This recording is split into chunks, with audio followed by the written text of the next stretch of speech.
अंतःप्रादर्भी जालिका और endoplasmic reticulum, इसका दो नाम है, यानी अंतःप्रादर्भी जालिका या फिर एंडोप्लाज्मिक रेटिकुलम। आपको दो में से एक नाम देगा, चाहे एंडोप्लाज्मिक रेटिकुलम देगा चाहे अंतःप्रादर्भी जालिका देगा। अब आपसे पूछेगा अंतःप्रादर्भी जालिका क्या होता है या एंडोप्लाज्मिक रेटिकुलम क्या होता है, इसको हम लोग शॉर्ट में बोलते हैं ईआर। क्या बोलते हैं? ईआर। अब यहाँ पे जंतु एवं पादप कोश का द्रव्य अत्यंत सूक्ष्म यानी कि सापेक्ष जो झिल्लीदार अनियमित नलिका का घना जाल होता है उसे हम लोग एंडोप्लाज्मिक रेटिकुलम या तो अंतःप्रादर्भी जालिका बोलते हैं।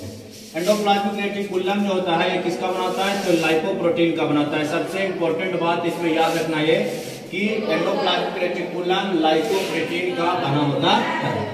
अंतःप्रादर्भी जालिका दो प्रकार की होती है। पहला चिकनी अंतःप्रादर्भी जालिका जिसको हम बोलते हैं एसईआर, और एसईआर का फुल फॉर्म होता है स्मूथ एंडोप्लाज्मिक रेटिकुलम। यहाँ पे लिख सकते हैं इसे स्मूथ एंडोप्लाज्मिक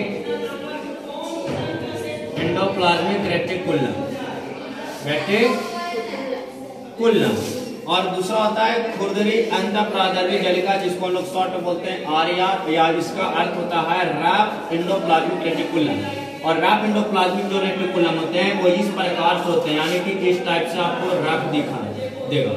इसका होता है ये हो गया आपका रफ, यानी इस प्रकार से आपको जो देगा एंडोप्लाज्मिक ये आपका रफ हो जाता है, इसको लोग रफ बोलते हैं। लेकिन अगर एसईआर स्मूथ आपसे पूछेगा तो इस टाइप का आपको देगा। क्या देगा? इस प्रकार से देगा, तो इसको लोग बोलते हैं स्मूथ।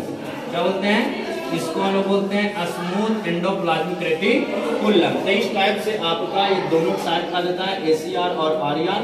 तो ये आपका रुखरा होगा, इसको बोलते हैं आरआर, और ये जो चिकना होगा उसको बोलते हैं एसईआर यानी स्मूथ एंडोप्लाज्मिक रेटिकुलम।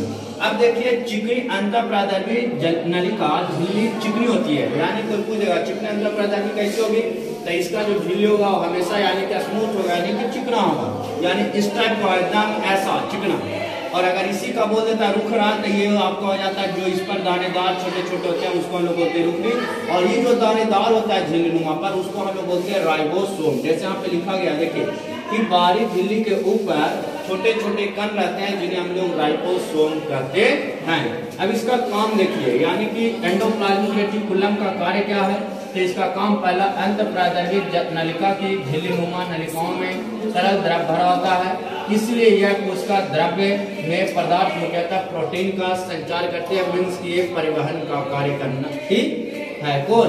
अंतःप्रादर्भी जालिका का पहला काम। दूसरा, कोशिका द्रव्य को ये आंतरिक मजबूती भी प्रदान करती है, यानी कि कोशिका द्रव्य को आंतरिक मजबूती प्रदान करता है। और सेकंड, यानी कि कोशिका विभाजन के समय एक प्लेट का भी निर्माण करते हैं। तो ये था आपका एंडोप्लाज्मिक रेटिकुलम। देखिए नेक्स्ट है आपका राइबोसोम।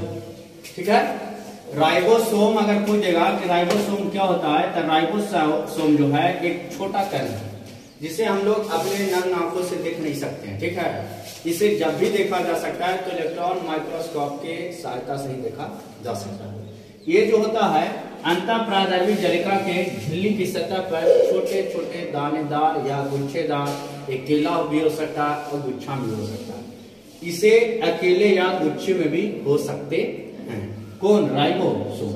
कहता है जो राइबोसोम गुच्छा में होता है यानी कि ग्रुप में होते हैं, यानी कि ऐसे ऐसे ऐसे ऐसे ग्रुप में होते हैं, इसे हम लोग जो बोलते हैं उसे हम लोग पॉलीराइबोसोम या फिर पॉलीसोम करते हैं। अगर कोई राइबोसोम आपका सिंगल मिल रहा है तो सिंगल में होगा ही, लेकिन अगर कोई डबल है यानी कि गुच्छा में एक से अधिक यानी संख्या में अगर मिला हुआ है तो उसे हम लोग नाम देते हैं पॉलीराइबोसोम या फिर पॉलीसोम। अब देखिए राइबोसोम की रचनाएं जो होती है वो आपसे पूछ देगा कि राइबोसोम की रचनाएं किससे बनी होती है। तो राइबोसोम की रचनाएं जो बनी होती है वो प्रोटीन प्लस आरएनए से मिलकर बने होते हैं। और आरएनए का फुल फॉर्म होता है राइबो न्यूक्लिक एसिड, यानी कि राइबो न्यूक्लिक एसिड इसका फुल फॉर्म होता है। ये भी याद रखना है कि आरएनए क्या होता है, तो आरएनए होता है राइबो न्यूक्लिक एसिड होता है और इससे मिलकर बना होता है राइबोसोम की रचना। अब इसका काम सुनिए, राइबोसोम का काम है प्रोटीन संश्लेषण करना, यानी राइबोसोम का कार्य जो होता है ये प्रोटीन संश्लेषण होता है।